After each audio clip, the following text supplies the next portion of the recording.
In a peaceful neighborhood, a white woman repeatedly parked in front of a black man's home, brushing off his complaints with smug grins and hollow apologies. But when his patience finally snapped, he had her car towed. What began as a simple request escalated into a clash over entitlement and respect, one that didn't just rattle his front yard but stirred the entire community. And in the end, she would come to regret every decision she made. Before we unravel this story, let us know where you're tuning in from. We'd love to hear your take. Miles Bennett was a man of rhythm, not the musical kind, though he could hum a smooth Marvin Gaye tune when the vibe was right, but the rhythm born from a life built on routine, structure, and quiet discipline. At 42, he had perfected the art of simplicity. Teach the kids, grade the work, water the plants, maintain the peace. Monday through Friday, you'd find him posted in front of a room full of restless 8th graders at Savannah East Middle, working hard to make Newton's laws sound cooler than whatever YouTube fad had captured their whispers that week. It wasn't glamorous work, but it was honest, and he was damn good at it. His home, a modest brick one-story nestled on a still street in Savannah, Georgia, was his refuge. The kind of place where every couch cushion served a purpose, every corner was dusted by Saturday morning, and the lawn, lush, green, and trimmed to a crisp 2 inches, was the quiet pride of at least 3 neighbors. A single-car driveway curved precisely to his garage, just wide enough for his silver Honda Accord and the occasional weekend guest. No gates, no cameras, just a space that was his, undisturbed, defined, and dearly held. By worldly standards, it wasn't much, but to Miles, it was everything. When you spend your days steering through hormonal chaos and ducking spitballs disguised as misfires, your peace becomes sacred. Sacred like the ritual of coming home, slipping off your shoes, placing your keys in the ceramic bowl by the door, and breathing in silence like it's fresh oxygen. So when he turned onto his street one quiet Tuesday evening and spotted a white Audi Q5 parked squarely in the middle of his driveway, his first instinct wasn't anger, it was disbelief. He eased to a stop, blinked once, then once more, as if his eyes had betrayed him. Miles stared in disbelief. The car was sleek, nearly new, the kind of vehicle that seemed better suited to a high-rise condo garage than stretched diagonally across his driveway like it owned the place.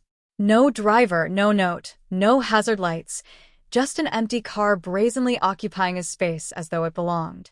Miles eased his Honda to the curb and stepped out, casting a look toward the neighboring house, the one with teal shutters and flower beds so obsessively trimmed they seemed to scold the rest of the block. Tessa Marlowe's place. She'd moved in 6 months ago, trailing a cloud of designer sunglasses and hollow laughter, the kind of woman who wore stilettos to take out the trash and spoke like she was always live on air. He didn't know much about her, only that she worked in media, traveled frequently, and had never offered more than a passing nod in his direction. They weren't friends, hardly even neighbors. Still, mistakes happened. Maybe a delivery driver had confused addresses. Maybe it was a friend visiting the wrong home. Maybe it wasn't her at all. He decided to let it slide just this once. By morning, the Audi was gone. And for a little while, so was the issue. Days passed. Then a week. Then 2. Miles exhaled, eased back into his rhythm, let the memory drift away like a forgotten irritation. But just when life began to regain its familiar cadence, it happened again. He turned onto his street, savoring the small satisfaction of another long day put to bed, only to see it. That same Audi. That same careless angle, parked like it had dropped from the clouds and landed smack in his driveway. This time, he didn't head straight for the door. He stopped on the sidewalk, hands on hips, eyes locked on the intruder, standing still as stone, staring. He stared at the car like it had insulted him personally. It wasn't really about the space, it was the principle. The unspoken contract of neighborly respect had been broken again. So he walked over and knocked on Tessa's door, lightly, politely. When she answered, her expression suggested she was already in on the confrontation, wearing that same glossy smile and the slight, calculated tilt of her head. "Oh, that," she said, feigning surprise. "Yeah, I had a delivery, and the driver couldn't back out. I figured you wouldn't mind, Miles." The way she said his name, like it was a private joke between them, grated. He did mind, but he swallowed it, forced a thin smile, and replied, "I'd appreciate it if you didn't use my driveway again." She waved a manicured hand like she was shooing away a harmless breeze, laughed like he'd told her a clever quip, and said, "Of course, no problem." But her tone betrayed her, syrupy and dismissive. And so, the rhythm of Miles Bennett's life, quiet, structured, and predictable, had been disrupted. Not by noise or violence, but something far subtler and more corrosive: entitlement. At first glance, it was just a car in a driveway. But beneath it all, it was a test, a quiet line drawn. And though Miles didn't know it yet, that line was going to be crossed again. And again. At first, he tried to convince himself it was an honest mistake, a slip in judgment, maybe a product of poor planning or urban convenience. But when the Audi Q5 returned the next week, and then again the week after, that fragile illusion shattered. Tessa Marlowe had transformed what should have been a mutual understanding between neighbors into her own private arrangement. And worse, she'd stopped pretending to ask. It wasn't just the lack of courtesy. It was the way she took up the space, as if it were rightfully hers, as if Miles' carefully power-washed and sealed brick driveway, his pride from last summer, was just another feature of living next to someone too polite to raise hell. Each time it happened, she had a new excuse. Paper-thin, obviously rehearsed, always delivered with that polished, sugary smile. "I was just popping in for a second," she'd chirp, clutching a smoothie cup in hand or balancing an Amazon box like a stage prop. Her excuses came effortlessly. "I thought you weren't home. The landscaping crew had my driveway blocked. Just needed to park quickly." The way she said it made one thing clear: she didn't expect pushback. Her voice was always light, dismissive, the verbal equivalent of patting someone on the head. And Miles, being Miles, kept trying to take the high road, again and again. But there's a cruelty to repetition. It erodes patience, turns kindness into burden, transforms tolerance into assumed permission. The notes he left under her windshield, courteous, measured, vanished without response. The knocks at her door were often met with silence, even as music pulsed clearly from inside. Once he caught her in the act, pulling into his driveway just as he arrived home. He rolled down his window and called, "Hey, that's my spot, remember?" She only laughed, a bright, empty sound, and waved him off. "Just for a minute," she called, already walking toward her door, already dismissing him. But that minute became an hour. Sometimes two. One night, after a late-running parent-teacher conference, he came home to find not just her Audi still parked there, but another car, a sleek black BMW with out-of-state plates, wedged beside it, both vehicles blocking his garage completely. That was the moment the line wasn't just crossed, it was obliterated. Miles pulled to the curb, jaw tight, and began snapping photos, license plates, timestamps, wide shots of the driveway. Then he marched straight to Tessa's door, phone in hand, his knock firm, no longer polite. She opened slowly, a half glass of wine cradled in her manicured hand, eyes narrowed as if he were the inconvenience. "Miles," she sighed, dragging his name out like a chore. "What now?" He pointed. "Whose car is that?" Her eyes followed his gesture, as if she'd just remembered the car existed. "Oh, that? Friends. We were doing a little wine tasting. Nothing major. I figured you weren't home." "It matters," Miles snapped. "It matters every time." Her eyebrows lifted in faux innocence. "Really? You're upset about this again?" "It's not again," he said, voice sharper now. "It's every week. It's my property. I shouldn't have to fight for my own driveway." She chuckled, not cruelly, not loudly, just enough to drive the point in deeper. "You know," she said, sipping her wine slowly, "you could have just told me sooner. No need for the attitude." That word, attitude, hit like a slap. Miles felt heat rise in his chest, but he swallowed it, steady. "I'm telling you now," he said. "Move the car." She rolled her eyes and turned away, calling over her shoulder, Okay, don't have a meltdown." 15 minutes passed. 20 minutes. No one moved a thing. Miles stood outside long enough for a neighbor across the street to glance out, eyebrows raised in quiet curiosity. He hadn't meant to become a spectacle, but this was the scene. The silence. The waiting.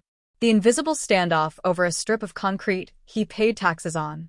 When Tess's friend finally strolled out and pulled away, without a wave, without a word, Miles remained where he was, shoulders tight, knowing this wouldn't be the last time. The next morning, Miles woke early, not out of habit, but with a restless drive for resolution. No coffee.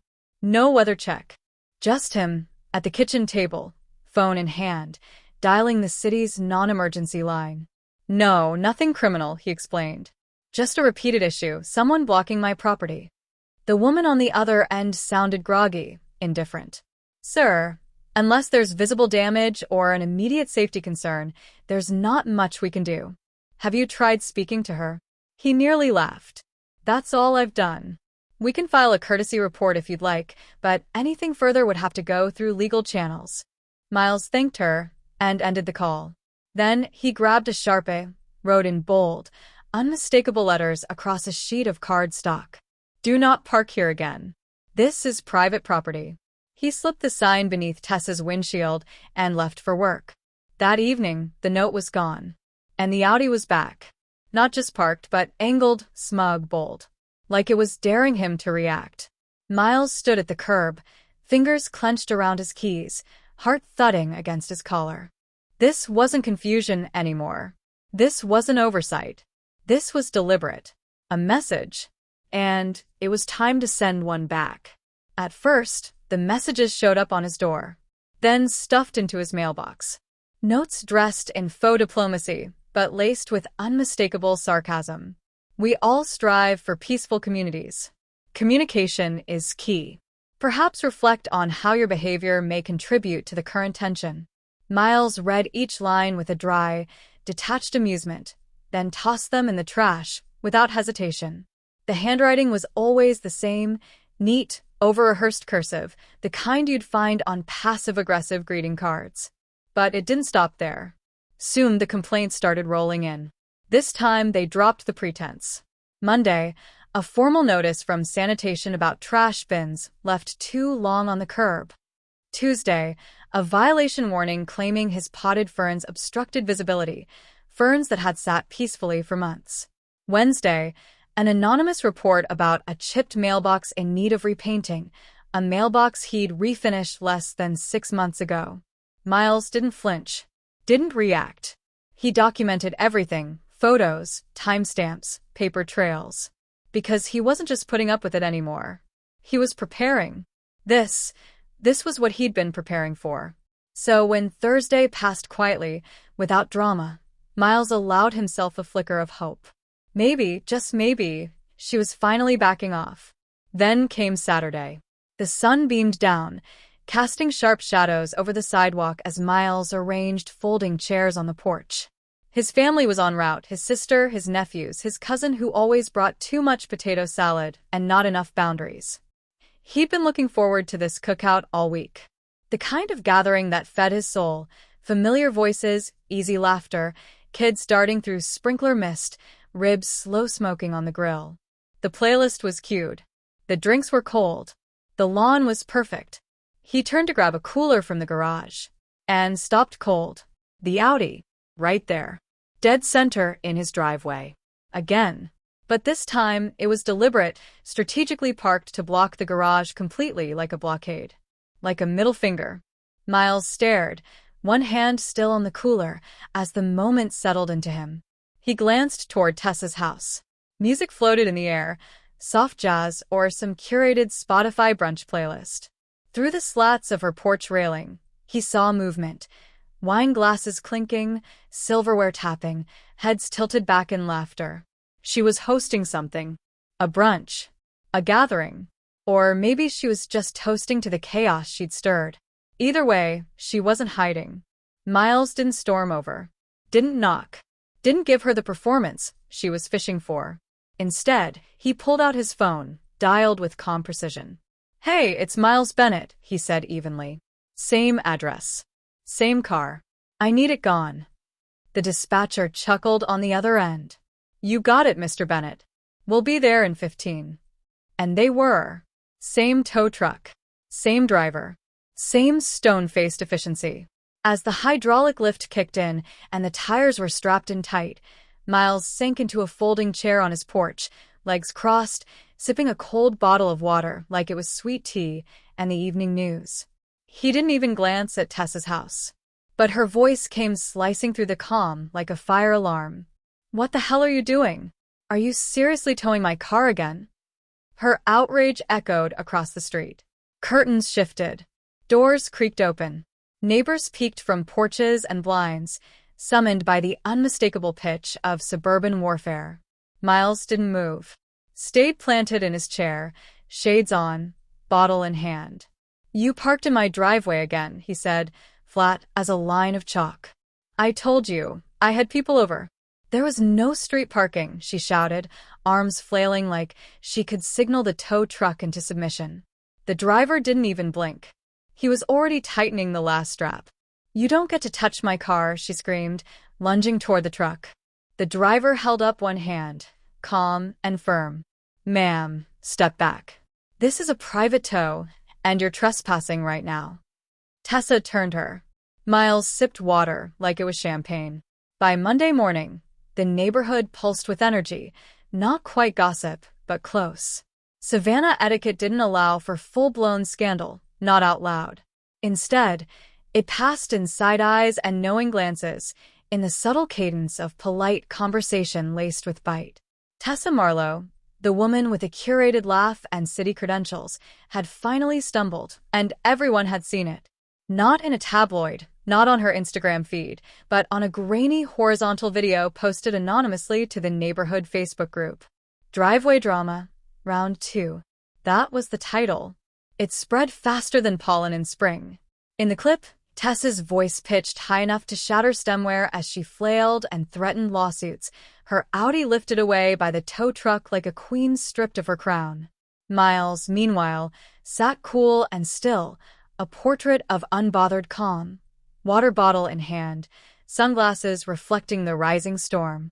Comments under the video were restrained, of course, passive-aggressive poetry dressed in civility. "This is why we label our mailboxes." Always knew Miles was patient. "That man deserves a medal." Bless her heart. And that last one said everything. Because in Savannah, bless her heart didn't mean what it sounded like. It meant "we see you, and we're not impressed." By Tuesday, Tessa's driveway remained conspicuously empty. No brunches. No visitors. No deliveries parked diagonally like declarations of dominance. She came and went quickly, sunglasses on, head high, but the smile was gone. Miles didn't gloat. He didn't need to. The porch chairs were still out, the grass still neatly edged. On Wednesday evening, he watered his plants and waved at neighbors. They waved back. The message had been received. Whimsical. Backyard parties too loud after 9 p.m. She'd weaponized the HOA like it was her personal squad, her email threads legendary for their length and laser-sharp pettiness. But this was different. Now, the neighborhood had a protagonist, and it wasn't her. Miles Bennett hadn't asked for that role. He didn't want it. He just wanted his driveway. But the moment that tow truck's hydraulic arms lifted her Audi like a sacred relic being removed from a shrine, the tide shifted. People weren't just amused anymore. They were inspired. The email threads she once dominated now filled with polite rebuttals. Respect goes both ways. Using someone's property without permission isn't kindness, it's entitlement. Maybe we should all stick to our own driveways. She didn't get a flood of support. Not one neighbor posted in her defense. No one quoted her flyers. They disappeared from mailboxes faster than summer gnats. A few were spotted in trash bins, one half crumpled in the gutter like a political flyer on the wrong side of an election. And Miles? He just kept doing what he always did. Watering his plants, nodding at joggers, waving to school buses. But now when he walked down the block, shoulders straight and steps calm, people nodded back with a little more weight behind it. He wasn't just the quiet guy with a power-washed driveway anymore.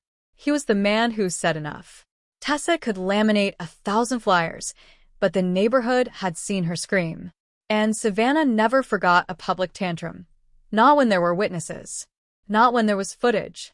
Meaning, the Audi was gone. Not just from Miles' driveway, but from Tessa's altogether. Vanished like a symbol of her former hold on the block. Whether she sold it or stashed it away in some act of wounded pride, no one knew. No one asked. A silence settled over her house. Not the peaceful kind, but the hollow kind. The kind that follows a storm that didn't break windows, but still rattled the walls. Neighbors noticed the change immediately. Her porch lights, once blindingly bright and set to motion sensors like airport runway beacons, now flickered dimly at dusk. The laminated flyers ceased. The HOA inbox, once flooded weekly with reports about fence heights and lawn edging, was quiet. Tessa had gone quiet. Miles, on the other hand, found his days oddly lighter. It wasn't just the freedom to pull into his own driveway without stress, it was the atmosphere. A subtle shift in how people waved a little longer, how conversations lingered at mailboxes, how the neighborhood breathed a collective exhale. On Sunday, a small box appeared on Miles' porch. No return address, just his name written in looping cursive. Inside was a single bottle of wine and a card that read, "Sometimes peace looks like surrender."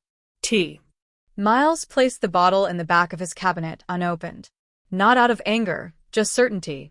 Peace had arrived not through concession but through a quiet, firm line in the sand. And for the first time in a long time, the street felt like his home again. The white Audi Q5 vanished from the neighborhood not with drama, but with resignation. Early morning light barely touched the pavement as it drove off, leaving behind nothing but the faint hum of an engine and a silence that felt different, final. By midday, a for sale sign stood in Tessa Marlowe's yard, upright and defiant, as if trying to pretend it wasn't the ending everyone knew it was. She didn't say goodbye. No waves, no explanations. She packed quickly, like someone slipping out of a party they no longer controlled. And when the moving truck rolled away the next week, the street stayed indoors. No casseroles. No warm send-offs. Just a quiet neighborhood watching from behind blinds, content to let the past leave without fanfare. Miles stood on his porch, mug warm in his hands, steam curling into the morning. He didn't grin. He didn't gloat. He just watched as the last traces of the storm that had settled over his life disappeared. The air felt lighter. The silence no longer tense, but clean. This wasn't about winning. It never had been. It was about reclaiming space, dignity, the right to peace. And now he had it. Neighbors began to smile more. Conversations flowed easier. Mrs. Green invited him to book club, not because he liked romance novels, but because, as she said with a smirk, every good story needs a man who knows where to draw the line. Miles understood then. It's not the volume of your resistance that changes things. It's the clarity of it. One firm no, one unwavering stance can be louder than 1,000 complaints. Tessa's kingdom wasn't taken from her. It crumbled the moment someone refused to bow. And the driveway? It stayed empty. Just the way it was meant to be.